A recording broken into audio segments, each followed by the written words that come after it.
Khorne is obviously better because I get big, giant chain axes. Well, yeah, but your number's 8, and we all know what 8 is. 8 is It's two the best fours. number. 8 is 2 fours. Which is fours the is best. We know that.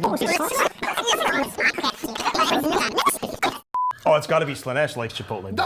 Nurgle. Have you seen what happens Well, in the Nurgle washroom? will eat anything. Well, that's true, but what's happened in the washroom after it's important to know Nurgle. No, that's more Khorne. Okay, what are you guys doing? What are you guys doing? Hunting for skulls. No, we're here to do a reaction. Okay, to what? The Chaos Codex is here.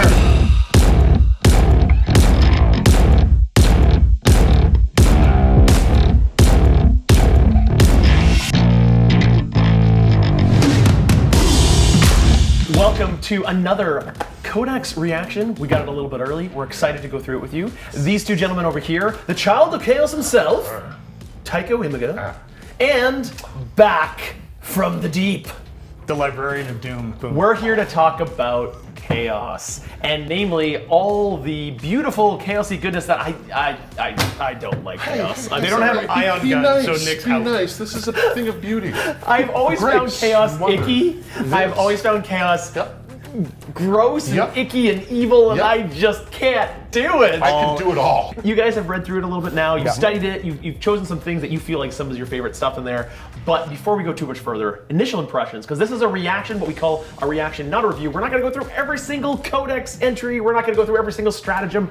Other people do that. We're not that smart. and we don't have that kind of time right now. Like, oh my goodness, it would take so much. This book is so deep. It's a thick tome full of lots of intricate rules that connect together in really cool ways. Yeah, unlike a lot of other codexes, there's no build your own chapter, but you have so many Chaos Legions that you can choose something in the way you want to play, like Alpha Legion, Emperor's Children, Iron Warriors, whatever Yes. it might be. It's really cool the way that they have that flavor. And I think my two favorites in the book, I've always been Emperor's Children, but the Alpha Legion rules I think are really fun. So if I had to pick one chaos unit, if you were not forced to, One it Chaos would be, unit it or would- one Chaos Legion? If I had to pick one chaos legion, if I had to play chaos, it would totally be Alpha Legion. The Alpha Legion, the rules are about messing with objectives. I think chapter tactic allows them to, effectively what they call a chapter tactic, their Legion trait, allows them to fall back and still perform actions. That makes them a lot harder to hit outside of 12 inches. Just It like does, used to. just like it used to, yeah. They also have a lot of shenanigans. They can move before the game, which is pretty big when it's any unit you care to have amongst your Alpha Legion. Before we go into maybe some intricacies of one legion, it does sound like Alpha Legion is pretty cool. It is really But cool. it sounds like, okay, so every legion is represented in this book. Yeah. Every legion? Is there Death Guard? Every Traitor Legion, No, there's a very specific legions that are represented in here. Black Legion, Red Corsairs, Alpha Legion, Night Lords, Iron Warriors, Thousand Emperor's Sons, Children? Death Guard, Emperor's Children, yeah. Thousand Sons, Death Guard, and World Leaders are not in this book. That's correct. Emperor's Children are in this book. But the thing about every legion is it plays very much like the legions do in the lore. The Night Lords are about scare tactics. The Word Bearers are about spreading the word. The Iron Warriors are about using cultists as cannon fodder.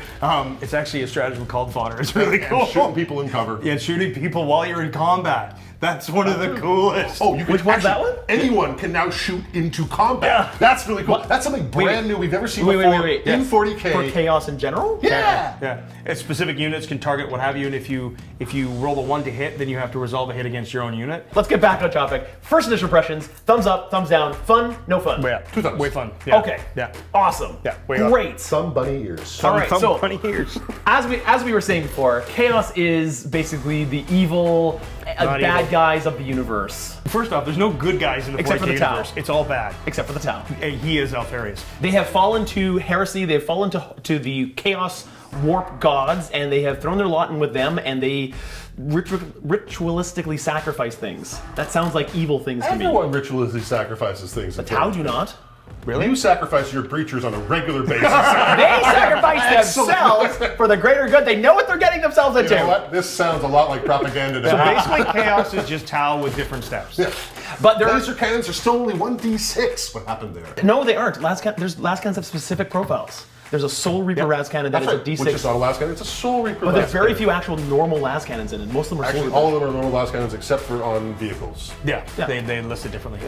But the cool thing about this book, every legion, you have specific traits that you get, and you have cultists still have a mere mortals rule, so they don't benefit from specific. Is that just the one type of cultist there, JT? Oh, there's two types of cultists Oh, now. there is You now, have, is like, there? what are they, mutated cultists? They are mutant cultists. They're accursed cultists or Yeah, I something? saw those. Check Oh out my gosh. these models. They are amazing. We'll probably have to use their stuff. We don't have these models. We don't have them yet. I don't even know if they're out yet. but There's a just cultist mob, and there's Yeah. accursed cultists. Cursed cultists are mutants and super mutants? No. Torments and hideous mutants. Less torments per squad, but they hit way harder.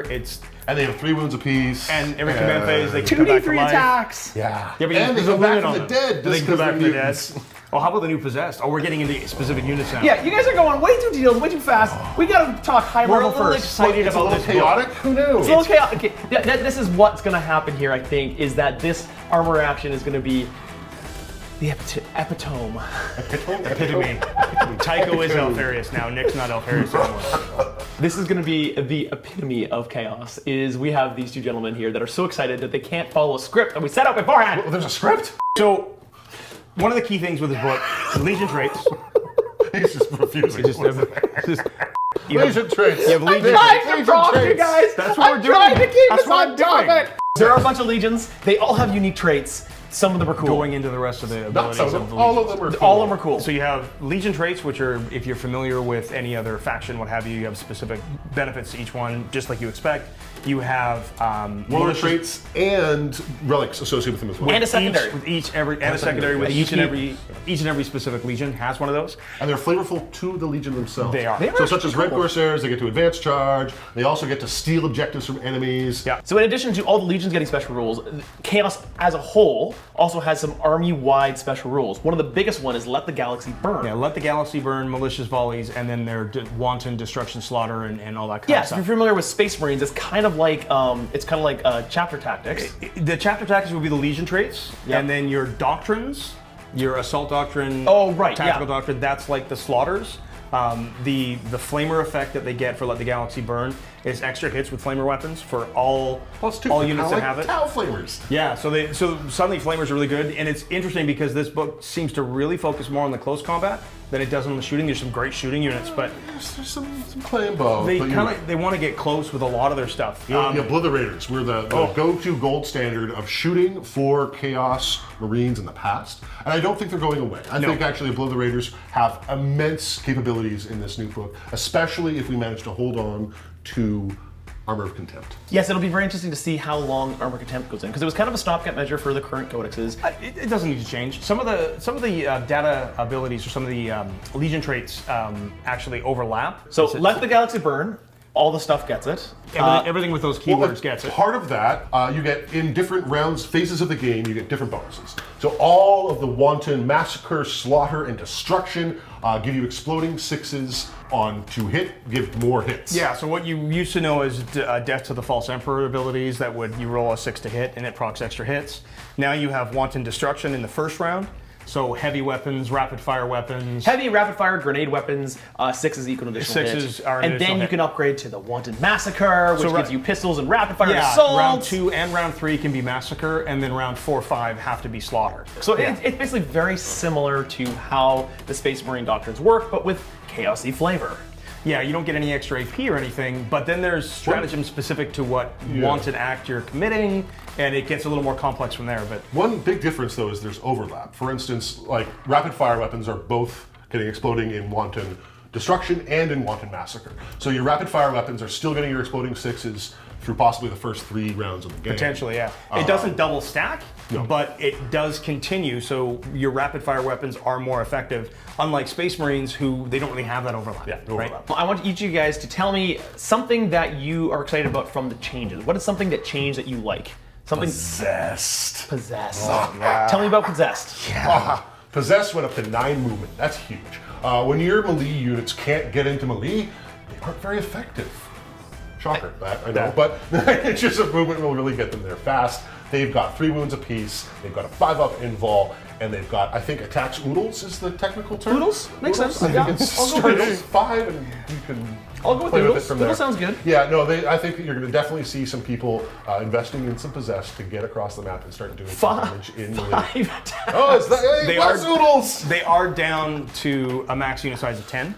They were From 20, Okay. you could take them to 20, but even at 10, with, what are they, toughness 5, Nick? They're toughness 5. How many wounds, Nick? 3 wounds. 3 wounds. 5 up invul. And what's the armor save? 3 up. 3 up. Guess what? It's And a power, 5 it's up power bonus armor, save. isn't it, Nick? Oh my goodness. Oh, and plus you can stack all of the cool goodness from your Legion traits into them. Yep. So like Red Corsairs will be advanced, charging, possessed, in your face. Alpha Legion really, can, really I believe, move them before the game. move them before the game, and then they move their 9, and then you can charge. Really, really cool. I'm 18 Okay, inches. so that was Tycho's possessed. What's your biggest change that you like? my biggest change is actually to how the Slanesh Emperor's Children detachments work now. Oh, okay, tell me about it. The old sonic weapons were cool, and Noise Marines could shoot on death.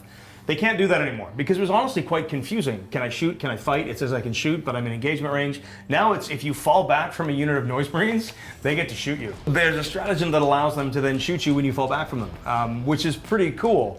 They still have all the cool Slanesh stuff like fight first and +1 And MP and melee, I a believe. whole page of Every unique Legion stratagems. does. Yeah, every Legion does. No, not every Legion does. Yeah. They are one of the few that have a full page. of all the unique- main Legions do. Yeah.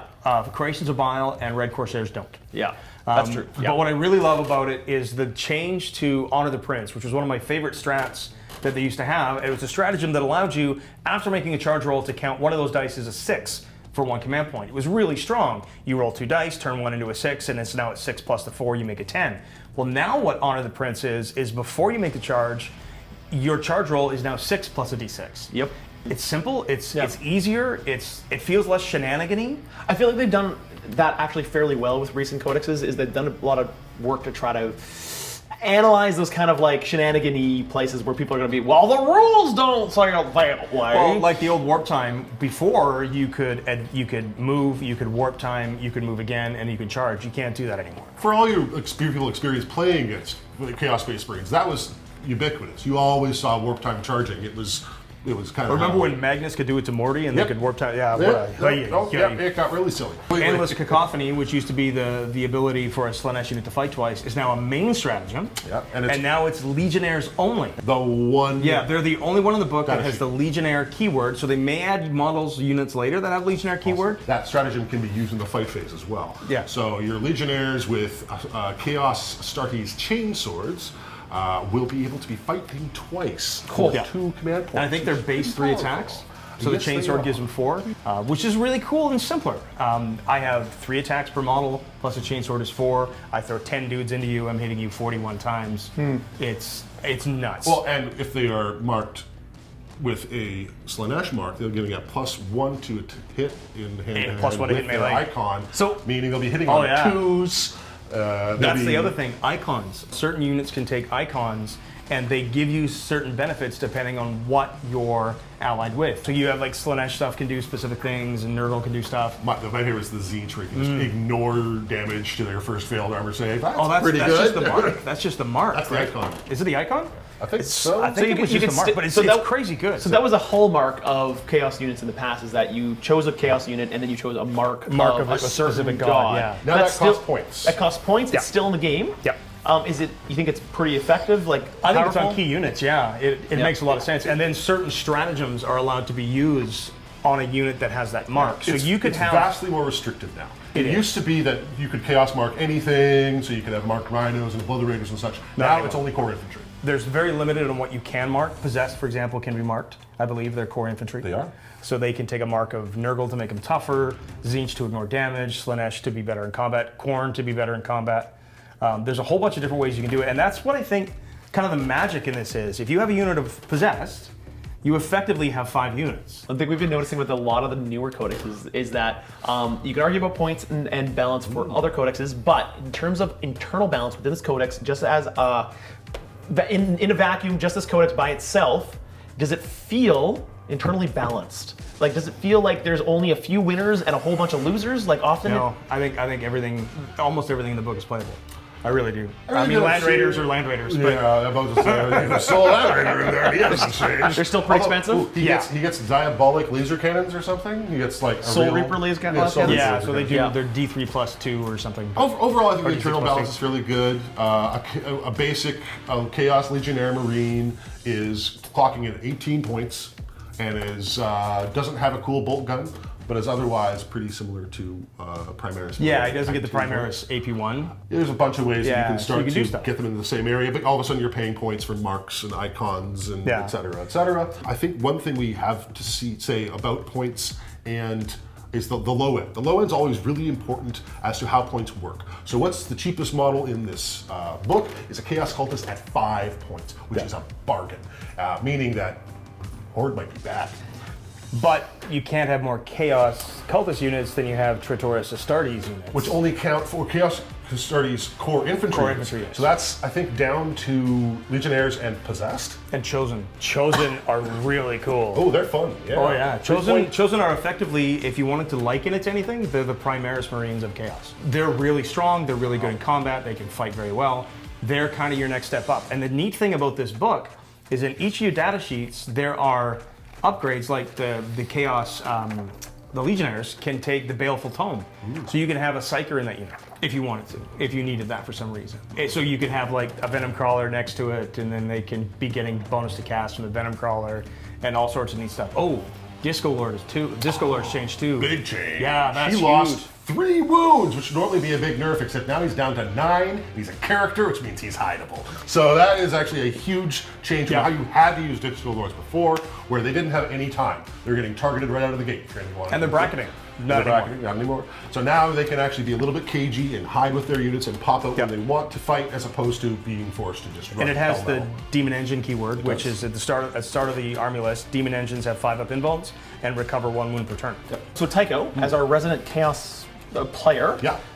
is there any list in here that's making you excited? I want to try playing that. Oh, tons. The problem is that there's too many. Is that a problem? I thought that was a good thing. It's definitely a problem because time and space are limited. My brain power can only absorb so much. Absolutely. There's so many really cool combos to go chase down in this book, which means that I think it's actually, from an initial read through, it becomes apparent to me really quickly that I don't have a handle on how powerful this thing is. That there are going to be people that are going to find intricate combinations of how these rules and models fit together and come up with some really nasty stuff. So I wouldn't be surprised at all if great players can turn this book into a monster. Yeah, it definitely changes how Chaos plays. Chaos was a specific kind of role before. It kind of made a resurgence with Armor of Contempt with some things into, if you're looking from a competitive aspect, more mid-table-ish. But I think overall, I think the book balances well against itself. I think it holds up well against some other units. There will probably be some fine tweaking. There will be some fine tuning. There'll be some changes, I'm sure. Is there a list that you would like to try bringing? Is there anything you want to try? I want to try 30 Possessed. That actually does sound pretty fun. Yeah! I'm torn. I'm torn between what I would want to put together first. What I'd love to do is see how my current Slanesh army stacks up, because I've got a lot of pieces to it. But then I look at some of the cool stuff that Iron Warriors and Alpha Legion can do with cultists. And you can give cultist leaders relics, you can make them shut stuff off, you can really be a pain in your opponent's butt with cultist units. And I think big hordes of cultists kind of could be fun. I love the Iron Warriors. Like the Alpha Legion uses them as like clandestine infiltrators, and they can take this and do that. But Iron Warriors are like 2 command points, and you can't shoot me. You got to shoot those cultists instead. It's just so very Iron Warriors, holding up their cultists to intercept the bullets. Like I absolutely love that concept. I think there could be some really fun demagoguery type lists. Hordes of cultists chanting. Like some of the Horus Heresy books had, you know, the word bearers walking to war with these legions of cultists all tattooed in that image. I'm like, this could be really fun. They could be completely destroyed on the tabletop, but I don't care. I'm praying to the dark gods as I march up the table. And there's specific actions you can do to do, like the word bearers can pray to the dark gods mid-table, can still cast spells. It's so cool. Actually, another big thing about your cultist mobs is that they have a 1 CP stratagem to just pass around. So unlike a lot of kind of lower grade troops, and you'd only have 1 shot to auto pass morale with them. The cultists, you can just be like, no, you are staying put. Oh, so when you need them to take those objectives to score those secondaries, It's you a can really do that. neat thing you can do with them. And I think it could take people, I mean, their output is crap. They're not expensive. They're worse than guardsmen, really. And as far as I can tell, there's very little you can do to expand their capabilities. Alpha Legion can do some stuff. They can give them +1 to hit, I think. There's a warlord trait they can give +1 to hit. Well, then they have 3. Strength 3. All that strength 3 shooting. Could be good in combat. But I think really the magic is in that these giant bodies that take up slots in your detachment, that take up footprints on the actual table, and free you up to put points into other big nasty units. I think that's where the cultist list would be magic. You can have some real, you can get away with heavier hitting, harder hitting units if you have a whole bunch of cultists sucking up your points. Speaking of characters that grab you, you are a Slaneshi guy. Is Lucius the Eternal or Abaddon your... look at this. Okay, Lucius is a great character, one of my favorites. I love it when Loken punched him in the face and he lost his kit. But Lucius is still really good. Starkers. But he doesn't compare to the new Abaddon. Abaddon is fantastic. I think he's a Lord of War. I mean, he's a Supreme Commander, so you're getting all those things, but he has every mark in the game. He is Chaos Undivided. He can only lose 3 wounds per phase. This guy is a beat stick, and I think he is the best Chaos character in the book, I think. He's got a maximum 3 wounds able to be done to him in a particular phase. He only has 9 wounds to begin with, but so that means he's highable. 2 up armor save and a 4 up invo. 2 up armor save. Yes. Yeah, he's got a lot of defensive tech. He's got a really scary weapon in Draknar. Draknayan. Draknayan? Yeah. Still does mortal wounds to wound on a 6. Yeah, so strength 9, -4, 3 damage flat. How many attacks you got, Tycho? Just walking around with 8. And what happens if he uses the Talon of Horus in melee? He gets more. I mean, doubled to 16. He just wants to go full blender. Strength 6, AP what on the Talon? 4? 4. So All right. That's enough. That's enough. All right. Well, we're glad that you guys are also excited about Chaos. We're going to end it there because these guys could talk forever. We could. You don't know this, but we've been recording for 3 hours, and this is the edited version. We're gonna keep going. The funny thing is, none of us were Alfarius. You were Alfarius. It's you! Play on, Alfarius. Play on! Any story is a best story when it has a good bad guy. When the bad guy is strong. Yes. And Chaos epitomizes bad guy. But Chaos is pretty The bad. So when the bad guys are good and they have some good toys, the game is healthy, the story is healthy, and I'm looking forward to killing some Chaos with railguns from across the table. And until we see you next time, Play for the on. greater good. Boo, you had to be a That's all.